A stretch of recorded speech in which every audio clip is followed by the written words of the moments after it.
Okay, so good morning, everybody, and welcome to this morning's webinar. My name is Steve, and I'm the Assistant Principal here at OIC Brighton for Pastoral Care and Safeguarding, joined by my colleague Phil, who's in charge of our Life Skills Personal Development Programme. Yeah.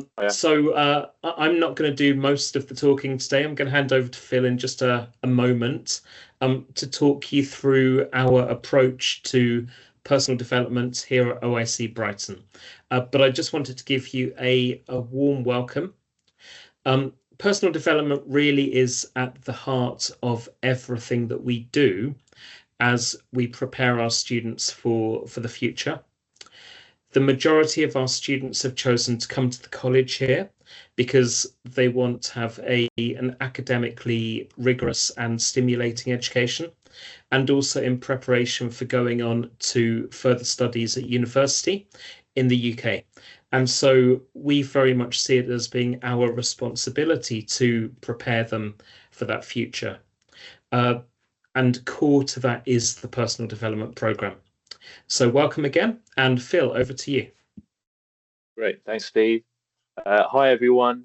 I mean, the plan at the moment, I guess, is just kind of walk you through what we do here, just kind of give you a little bit of an overview. But there's only what have we got? We've got 8 of us here, and so at any point, feel free to jump in. I have got a presentation, but if you've got a question, comment, I haven't clarified something, just feel free to either just literally just say something, or I've got the little chat bar up on the right side, so it can be quite interactive if you want to. I obviously head up the program here, and so really it's kind of my job to kind of think about why we do things, what's the ethos behind it, what's the point, and really, if I was to kind of really narrow it all the way down, take it right down to the bare bones, I want students to kind of come out of school with a great education, but also be good people as well. So we kind of like that's kind of the basis of it. Everything we do is kind of based around 3 core things, which I'll go through in a little bit more detail, but it's basically self-care, people care, and environment care. And really, if we think about like our kids as they leave school, if they can look after themselves and they can look after the people around them, and they have like feel a responsibility for the environment around them as well, they're normally they're likely to be in a good place when they leave us. So that really is like the starting space from where we come from. Can we touch on all of those 3 things? So we called it Life Skills this year.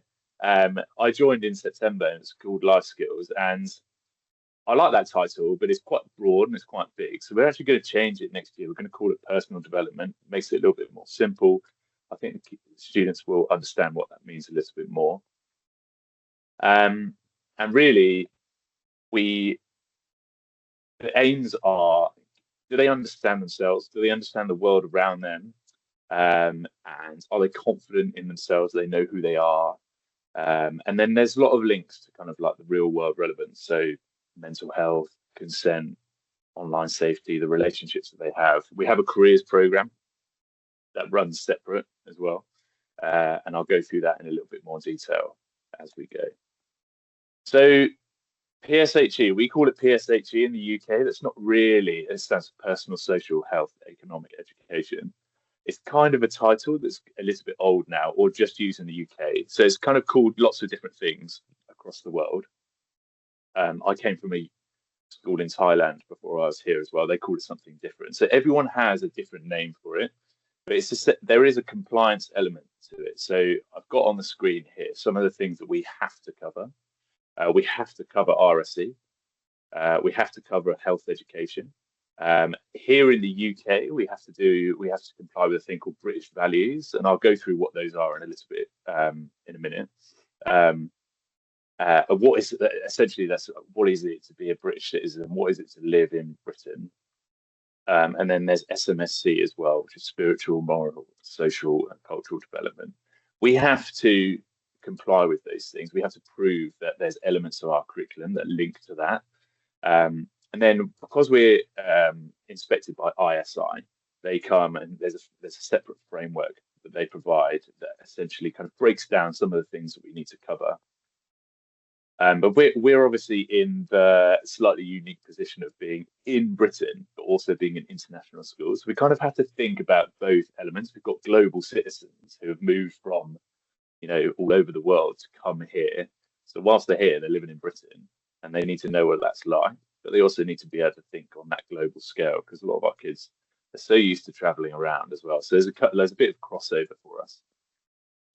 So our curriculum is essentially broken down into 3 areas: self-care, people care, environment care. The reason for that is, in my experience, PSHE is so broad for a student to understand, like so many things to think about.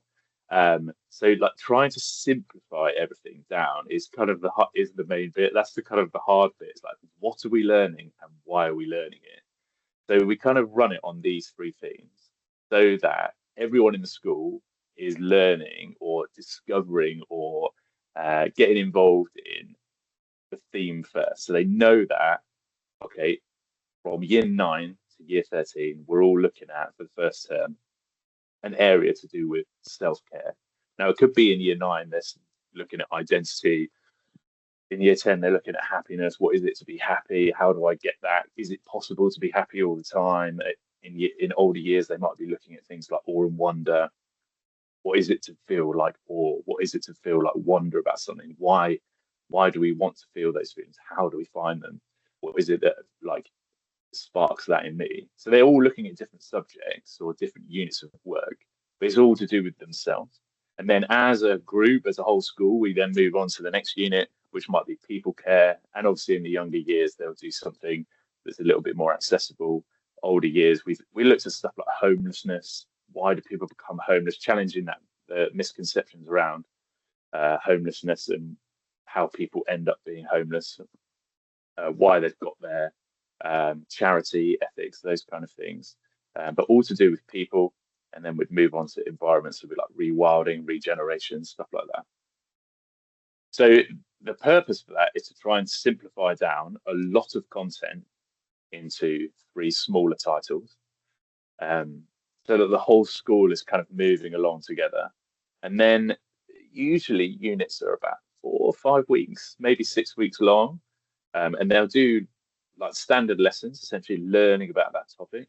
But then it always will end with like a tangible project. Again, just some of my kind of key learnings from being involved with PSHE over the years is it needs to have a tangible outcome to be meaningful. Essentially, what we're trying to do is engage students in topics which they might not have ever thought about before, or might not feel comfortable like thinking about or engaging with. So we need to try and make that as like relevant as possible. And usually by chucking a project in at the end, usually that brings a little bit of a point to it. So for example, at the moment, we've got our year 9s. They're doing a unit on identity. And at the end of the unit, there's a fashion show. They've designed a little bit of a outfit. I mean, some of them are like, whether they're called an outfit or not, some of the hats, some of them like sashes, all sorts of stuff. And they've thought about elements of their identity that go into that outfit. And then they need to explain why they've made it like that way. So the project is make an outfit, we'll do a fashion show, we'll talk about it a little bit. So there's like a nice little end to that unit. You can see in the bottom left-hand corner, we've got that ROCKS acronym, which you may or may not know that we use quite a lot here. That just essentially stands for relate, observe, care, keep learning, and then stay active. And we use that through our lessons as well. So the first lesson is just termed relate. And so it's like, okay, let's relate to this topic. Let's find out a little bit more about it. Second lesson is observe. So let's watch, see what happens, gather perspectives, gather opinions.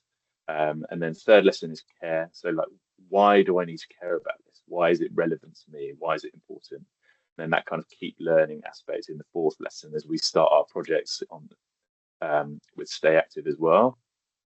Now we're taking an active kind of approach to our learning. And that's kind of the way we move through it. So that's basically in a nutshell how it's broken down. We have a thing called a spiral curriculum, which essentially means that if a student was to join us in year 9 and then move all the way through the school, they would revisit the same themes, but just the content would get gradually more complex, more difficult. So for something like love and relationships in year 9, they would study a unit on that, and it might include just like really basic things. What is a good relationship? Like what is a healthy relationship? What are boundaries? Why do we have to set them? How does that improve the relationships that I have around me? How do I make friendships? How do I engage in that? How do I improve them? How do I say sorry? Those kind of things. And it's quite low level stuff. And then through the years, though, we then spiral back to that. But those conversations would get a little bit more deeper, a little bit more meaningful. We talk about intimate relationships and stuff like that. And then the questions become gradually more challenging. So in year 13, they also come back to love and relationships as well. For example, just as like a point of reference, the year 13s they've got a couple of documentaries that they watch, talking about like sharing images online if they were in a relationship,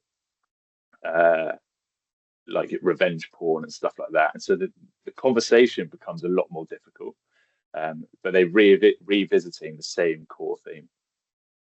And then British values kind of essentially are just kind of slotted in throughout our whole curriculum. And we also have a little unit where we focus particularly on that. We don't call it British values here because obviously the majority of our kids aren't British, but we call it belonging in Britain. And obviously, to be a citizen in Britain, you have to understand that it's a democracy. We have a rule of law. There's a degree of tolerance we have to have for those around us. There's individual liberty. There's mutual respect, and so those themes are explored. They are kind of explained, and they're kind of slotted into the curriculum. But we also do a little unit on those things as well. By the way, I realise I'm just flying through this. Feel free to just jump in at any point if you've got a question or you feel like I haven't explained something particularly well. So this is my first year here, and the job for me this year was essentially to set up the curriculum, get it going. I did the same thing in my previous school. And obviously through that, you kind of like learn what's good, have a little bit of a review, figure out the weak spots. And so next year we've got a few things that are added. We have a whole range of teachers that teach it here. There's 9 in total who teach and deliver personal development or PSHE. But the challenge is for teachers is like obviously you might be qualified as a maths teacher or qualified as a science teacher or qualified as an economics teacher, and so they can do the teaching part, but not necessarily the content of PSHE. It may not have been trained in that. So part of the challenge of PSHE is making sure that teachers feel comfortable delivering the content as well. So we've done a lot of work of making sure that teachers have meetings ahead of delivering a unit, understanding what's coming up. And then there's a synopsis slide. So there's more information for the teachers behind the scenes. We've added a love and relationships unit for year 13. Fundamental British values will be across all year groups now. So they'll do a couple of lessons on democracy, law, how government works. We've got some cool things where the younger years, essentially, they go into like a mock parliament where they have to run an imaginary island and they have to be the leader of that island and they have to create the laws and the rules, and they have to accept challenges about why they're running it like that. That all leads into our student council elections as well. So they have to run a campaign about why they should be elected into a position of responsibility. And it all links into how our British system works as well. RSE we did as a one-day unit this year, mostly because a lot of the students are new as well. So I wanted to make sure that everyone had a broad kind of covering of RSE. But next year it'll be in the curriculum just as a usual unit of work. For a number of reasons, I guess probably the primary reason is that it's just not one day and then forgotten about, and we kind of revisit it. RSE or relationship sex education it's important, and we don't talk about it at any other point. So that should be a conversation that we come back to, revisit. Students have chances to re-ask questions if they then feel like I've thought about something over a number of weeks and then want to jump back. So that will go into the curriculum as usual. I'll do a little bit more talk on what is included in that in a minute, actually. We're going to add a diversity and racism unit in year 12. Year 13s will have a preparation for university unit, which is quite fun. That's kind of just basic things like, can I make a bed? Like, can I organize myself? Can I cook? You know, just like the things that they wouldn't have usually covered in their careers or academic lessons. We got some teacher talks where teachers talk about their own experiences of university, where they went, what they enjoyed, what they didn't enjoy, what they wish they had done. And all our year groups will be timetabled together, which really helps with the projects. We had some kind of sporadic lessons this year. So if we put everyone together, it really helps to tie up the end of the units into a meaningful project because we can get all the students together. There'll also be a bit of first aid going in there as well. So every student in year 11 would have done basic first aid by the end of next year, which is quite cool as well. So yeah, it's great that you're here. We've got more and more people as I've kind of been rambling on here, kind of waxing lyrical. And thanks for being here. Like, I think the parental involvement is quite a key part of PSHE, and I think a lot of parents often maybe don't know how to talk to their kids about what they're learning in PSHE, or maybe are a bit nervous about approaching certain subjects. So it's great that you're here as a first point, just to kind of learn about what we do and get a broader understanding of that. On the right hand side, I've put a whole load of links, which are essentially just, you know, websites for more information on a number of topics.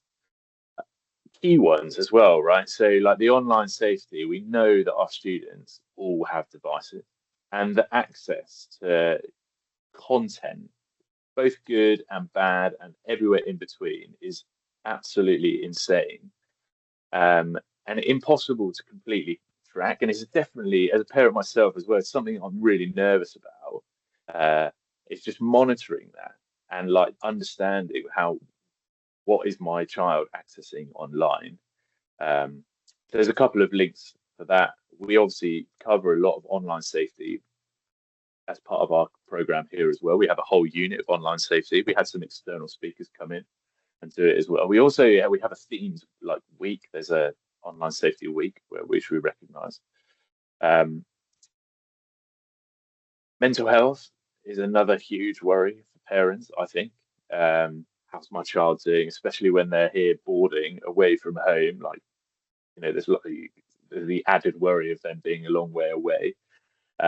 So there's some links for that as well. And that's, again, a very normal thing for a parent to be worried about.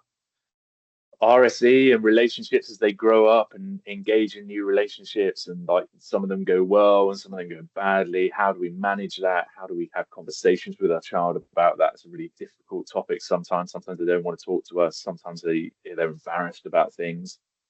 So I put some links up for that as well. And then obviously, because we're a diverse community with people from all over the world, that's an added challenge for our students. Is like, okay, this person comes from here and believes this, and I believe I come from here and I believe something different.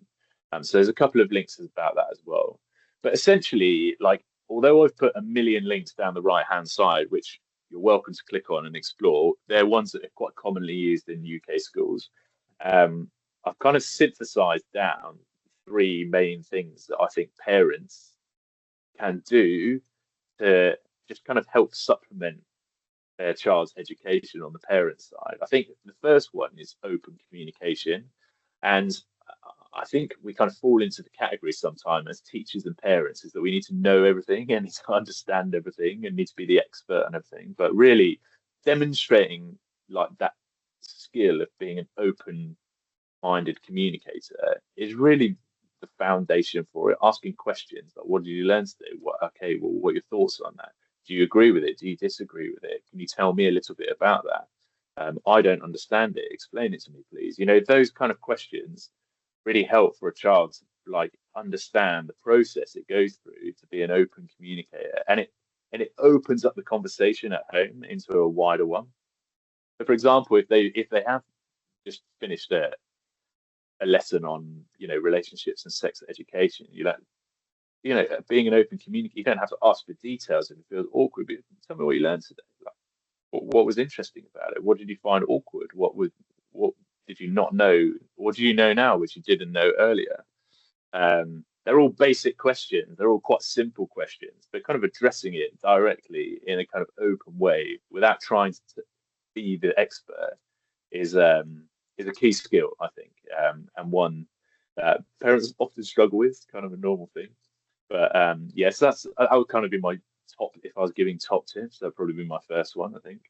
The second is we've recently started putting into the weekly newsletter just a little bit of information about what we're studying in PSHE. So, because there's literally no way I'd be able to cover just in this session what we do week in, week out. So there's this a little synopsis each week about what the current unit is that your child might be studying in whatever year they are, and then like a question underneath about that. So just kind of, and they're pretty broad, they're pretty open-minded, but that could be a question that you link to if you were to have a chat with your son or daughter when they phone you, just to kind of, again, go back to that open communication kind of element. We also have put our curriculum map up on the website, so you should be able to see what's coming up or what's just gone, just so that you're a little bit more informed. And then signposting is a term we use for when we don't feel like we understand or don't feel like we're the expert. Signposting is something that we do to direct students in the correct way. So that often happens at school, right? Kids will come and talk to us or have a chat, and you'll be like, "Oh, do you know what? I don't know the answer to that, but I know someone who will," and then you can direct them in that way. And so, by all means, just kind of to try and appease you, put you at ease, or something like that. It is okay to not know all the answers as a parent, and to signpost in a particular way. Just show just as much care and attention, because you've listened, and then you've then been like, okay, I don't get it, but let's go and find out the answer. We're going to go in this direction to do that. So yeah, that'd be my kind of top three things for parents: is open communication. Check out our newsletter to see if you can keep yourself up to date with what's coming up, and then signposting if you don't really understand. I have flown through it, but let's do some questions. I've got a chat bar up on the right hand side. If you want me to go into more detail about things that are coming up or particular units, obviously happy to do that now. We've pulled up some questions that have been previously asked, which I'll go through as well. Has anyone got any questions at this present moment that they want to fire out? Just to say before we dive into the questions, thank you so much for that, Phil. That was a really in-depth kind of view of our PD program. Something I just wanted to reiterate as well is how core the PD program is to everything else that we do. Phil gave an example of how an element of our the fundamental British values is about democracy, and that's something that is central to our election of the student council, for example. And the student council play a really kind of integral role in the life of the school. As Phil said, we do have some questions. We've got some that were sent in before, but I think let's start with Shane's question, which is, if the majority of parents are foreign, how do you expect them to communicate with their children on subjects such as RSE when they themselves come from a different culture? Yeah, great. Phil's going to answer some of the questions. I will also kind of dive in, if that's okay, Phil. Yeah. Thanks, Shane. It's actually a great question, and to be honest, it's always a point of contention in every single school. It is, because it's such an untalked about part of our life. It's normally very, very private, so it's difficult to navigate, right? Here we will send out a letter when RSE is coming up and what will be in those sessions. So for this year, it was a little bit different. We basically brought in 4 external providers who helped deliver different elements of it. There was a session on pornography. There was a session on safe relationships, contraception, those kind of things. There's an LGBTQ session in there. There was a session on healthy masculinity as well by a company called Thoughtbox, and we brought them in. But essentially, you will get notified of what is coming up and what will be covered in those sessions. And that's kind of the first thing. You also have the option to opt your child out if you wish to, because I understand that people come at this in different ways. As a school, because we have the guidelines, statutory guidelines, sorry, that we have to kind of adhere to. There are certain things we have to cover, so we can't get away from that. So we will always deliver RSE. But yeah, the parent ultimately has the choice of whether they opt in or opt out. Does that answer your question? Let me just read it again. I think the first question is also about kind of how parents should communicate with their children on those subjects when they come from a different culture. And I think that. Oh, go on. Sorry, Steve. I was going to say that I think the main thing there is for parents to kind of show openness and curiosity, and to be starting those conversations with their children, and showing an interest as well in terms of what they're doing at school, which should of course run across, the full kind of gamut of what they're doing here. Yeah, I think I agree. Basically, that we know, right? Like, we've all been in that situation where, like, our parents or our mum and dad have said, like, have kind of brought about the conversation about sex with us is really awkward. It's the chances are is your child will not want to engage with you on that topic, but the very fact that you try and engage in some open communication is a massive step. Understated how big that is. It's really important, even if that conversation goes terribly, goes absolutely awfully, and don't know the answers, or it's awkward or something like that. I think parents often think that they have to kind of shove all the information their child's way. It's not the case, And to be honest, I actually quite like the model of schools kind of taking that load a little bit, because for us, as teachers, as professionals, it's much easier for us to have that difficult conversation, to kind of bring up the topic of pornography, for example, which is an awkward conversation, and then kind of normalize that and talk it through and kind of talk about the pros, the cons, what do we need to look out for, what's dangerous about this. That's a much easier conversation for like a teacher or a professional to have. So I kind of put you at ease, Shane, I think, a little bit, if that's possible. We're happy, we take the heavy lifting of that, and then the parent can just have that open conversation, just be interested, and that's really all that is required, I think. Or there's another one popped up here, sorry. Do you offer coping mechanisms subject difficult and embarrassing? For students who find the subject difficult or embarrassing? Yes. So let me just read the question out in case people haven't read it. So the question is, do you offer coping mechanisms for students who find subjects, I'm assuming subjects related to RSE, difficult and embarrassing? The answer is yes.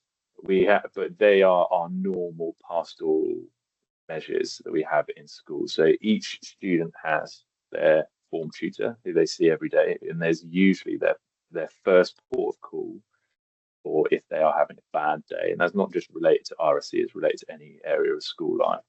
Oh, I feel sad today, I feel unhappy, I felt falling out with my friend, whatever, I found this hard at school. Form tutor is where we direct them to all the time. They have a head of year, and then right above that, we have Jono, who's our DSL, who kind of deals with all pastoral safeguarding things in school. We also have a college counsellor, and like various other things that we kind of subscribe to, information that we point students' way to do with mental health and dealing with hard situations which inevitably occur when any child is growing up. I think for RSE in particular, the same thing occurs. Like, we try and notify students that RSE is coming up. It's worded very carefully because obviously we want students to engage with that. I don't want students to be dropping out. I think it's really essential information to be kind of talking about. So they don't have a get out clause as such. Like we try and keep them involved, but yeah, they're notified that it's coming up, and we signpost them to areas of support ahead of time and then during the sessions as well. Yeah. Great. Thank you, Phil. We've also got a question here in the Q&A. Yeah. Yeah. Which is, would it be possible to get the feedback from, so it's Doug, who's a parent, who's asking, would it be possible to get the feedback from our kid after OIC has given the RSC lecture? Do you want to deal with that one first? And then Doug's got a couple of other questions that we can come to as well. Yeah, great point. Feedback is like essential. Normally, well, actually, different schools do it in different ways. Here, we do like an end of year feedback. So at the end of this year, so literally next week, students will be sent like a survey, an anonymized survey of life skills and PSHE in general, with all sorts of different questions on it. But they will be able to give their feedback on what they thought about it, what they want to improve, what they didn't like, etc., etc. And then within that, students who are particularly interested, of which we've got a few actually, we've got some really got some great kids here who just absolutely love it. They have the choice to kind of join a discussion group. And it's obviously hosted by me. There's open discussion about, okay, what do we like about our curriculum at the moment? How do we improve it? What do we want to cover? Are there things that we've missed? And that is very much an organic, evolving conversation. And that will happen at the end of every year. And then that will inform planning for the following year. I think also as well, students who are really keen, just with all areas of student life, can join student council. And student council is a great way for students to kind of voice their opinions throughout the year. We elect leaders in, but if they're a member of student council, they have a voice within what's going on in the school. And PSHE Life Skills Program is a part of that. Does that make sense? So Doug has also asked, what do you think as a teacher that we parents could do to echo the message that is being delivered through the PD program? Okay. I would say I don't necessarily need you to echo exactly what is going on. I think you're entitled to your own opinion. I think that's part of being a kind of global-minded kind of citizen or a family. With their student at OIC, and that's probably what OIC is all about as well. It's an international school, so opinions are valid in all sorts of ways, broad.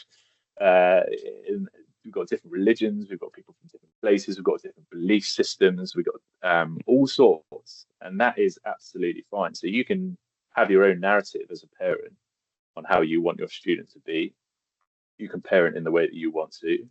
I think that's not my job to tell you. I think I would say that just kind of the same thing as I said earlier. Like we'll try and keep you informed with what's coming up via the newsletter, and if you want to take an interest in that, I think that's really all you need to do. Like asking questions about what you learned that day and what do you think about it, and you can say your own opinion. Like, let's say, for example, let me just pull up a particular unit here. What are they currently studying? So year 10s are currently going on to a unit called waste. So we're looking at the waste that we create as humans. And obviously our planet has finite amount of resources. And people coming from whole different areas, you've got people who really want to save the planet, and then you've got people who make their money from, for things like mining and all sorts of stuff, and you've got business people who have a completely different approach to the same topic.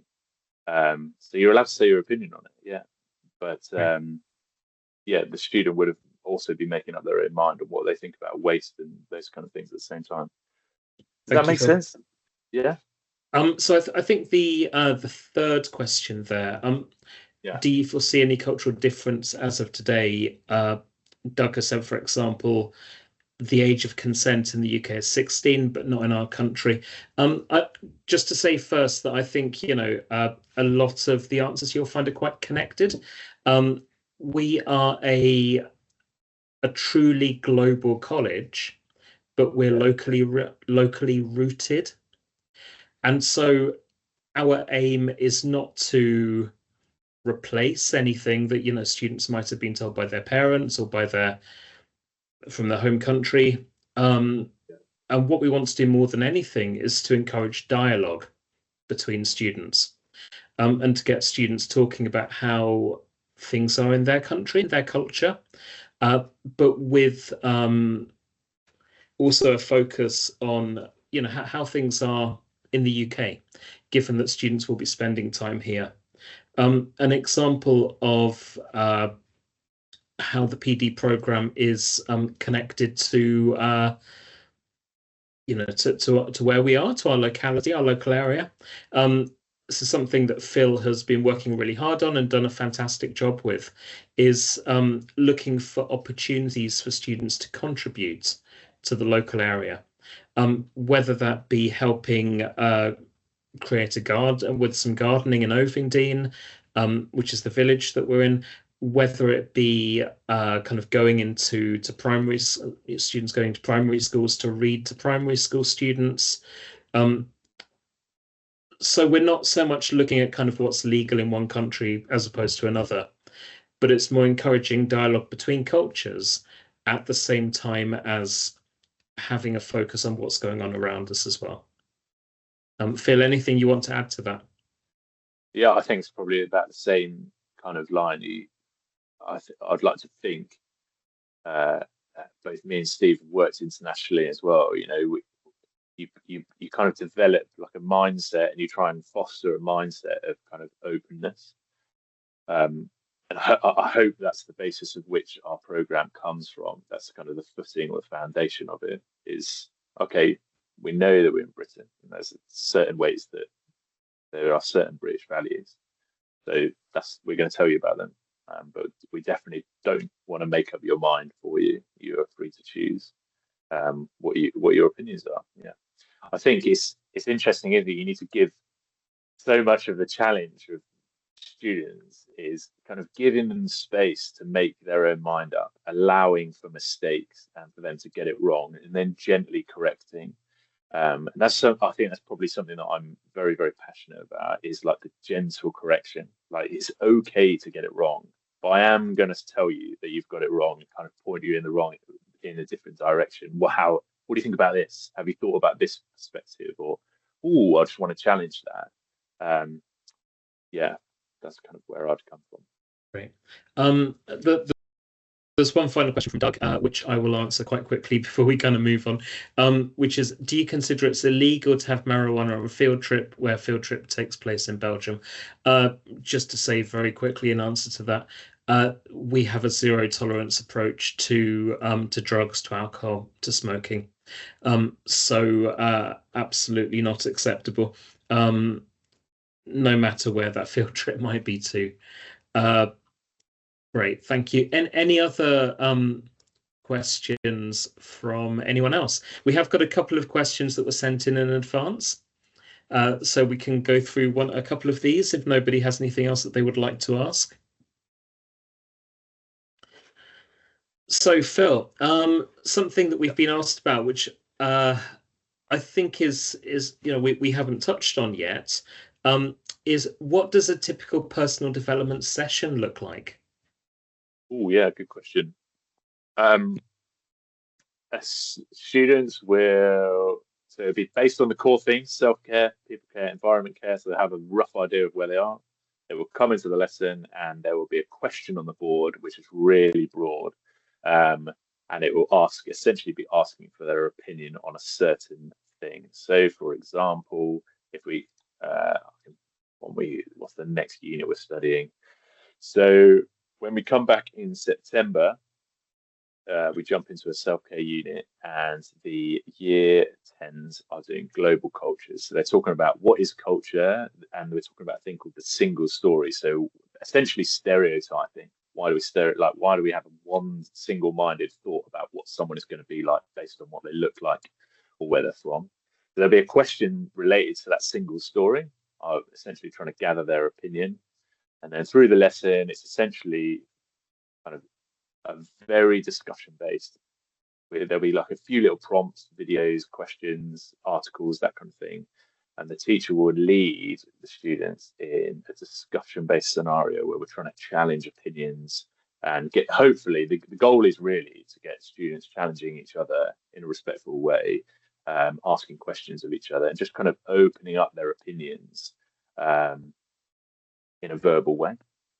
And then there's usually a few written tasks or like quizzes or like anything like that to kind of consolidate learning towards the middle of the lesson. And then, yeah, we work towards the project at the end. So, for example, that global cultures one, it's essentially looking at identity, trying to get us to think open-mindedly about different cultures, celebrating different cultures, learning about different cultures. There's a cultural exchange talk at the end of it, and then the project is an exhibition where students will essentially create a mind map or a poster about themselves, and they have to explain it to everyone else. So we put them all up in the room. This year it was really cool. We put all the posters up. We had different foods from different cultures, which our catering team put on. We had different music, which students put into the playlist. And they essentially just walked around the room and they had to do like a 1 minute pitch. Like, this is who I am, this is where I'm from. And it's really, that project was all about trying to get students to feel proud about where they're from and their culture and their heritage, and to be able to verbalize that, because that's normally the difficult part, right? So yeah, that would be a typical kind of lesson or unit of work. Brilliant, thank you. There's another question here which I'm going to ask and then rephrase slightly. So the question is, how do you measure and track students' progress in personal development? So just to say, first of all, personal development is not an examined subject. So students won't be sitting tests in it. But I'm actually really keen to know, Phil, how do you measure the success of our personal development program? Yeah, good question. So students have journals here. So in most subjects, the school world, in any school at the moment, everyone's working on a device. Can't take that away. So they have like a little physical journal, which is private to them. And through the lessons, they can jot down thoughts, ideas, they can draw stuff. It's quite a liberal kind of way of learning, I guess. And really, the purpose of that journal is A, for it to be private, but B, to kind of figure out what they think about a certain topic slowly, individually, bit by bit. So that's not a marked book. But the purpose of that, usually what you find when you kind of talking about maybe a difficult subject, is students don't really know what they think in the first place, and then certainly can't explain it verbally straight away. So you have to give them time to kind of work through that process. So writing down their thoughts, drawing pictures, that kind of thing helps to kind of synthesize their thoughts. They have a journal. The project obviously is like my main way of understanding or gathering evidence as to whether I think students have engaged in that in a meaningful way or not. So inevitably, some projects go really, really well, some don't, and then we try and change them so that they kind of are better next year. I think my favorite ones this year were the Awe and Wonder exhibition, which year 12 and 13 did. It was talking about what they find awesome to them. They put like a mural together about the things they find awesome. They shared that in a group forum with the students around them. I thought that was really cool. We did a rewilding and regeneration project with the year 9s, which I thought was also really cool. We basically built bird boxes, butterfly trays, and like bumblebee nests. We put them around the college. We surveyed the college grounds to see whether we thought there was a big human footprint or whether we generated lots of waste or not. I felt like the students really engaged in that one as well. And so, yeah, I have that kind of just, my barometer is how well they've engaged in the project. And then we have student feedback as well at the end of the year. Brilliant. Thank you so much, Phil. Just gonna wait 1 or 2 minutes just to see if anybody else has any other questions. If not, then we've had an excellent 45 minutes together. So I think we might leave it there. If you have any other questions that you'd like to ask, then please do. If you think of questions later, then of course you can email info@oicbrighton.com. And those questions will be passed on to Phil to get back to you. Just as an FYI, thanks so much for coming. I always say this whenever I do stuff like this or have a parent meeting. Just parents who show interest is really the key. It's the key. That's all you want, really. And so, thanks so much for just being here. It just really means a lot, I think. And you're probably underestimate how much it means to your son or your daughter, the fact that you know what's going on. So yeah, great. Thank you. Yeah, brilliant. And thank you for your feedback to Guardians Shane. too. Sorry, yeah, good point. Guardians too. Yeah. Thank you. So yeah, we hope you found it useful. And look forward to seeing you all again soon.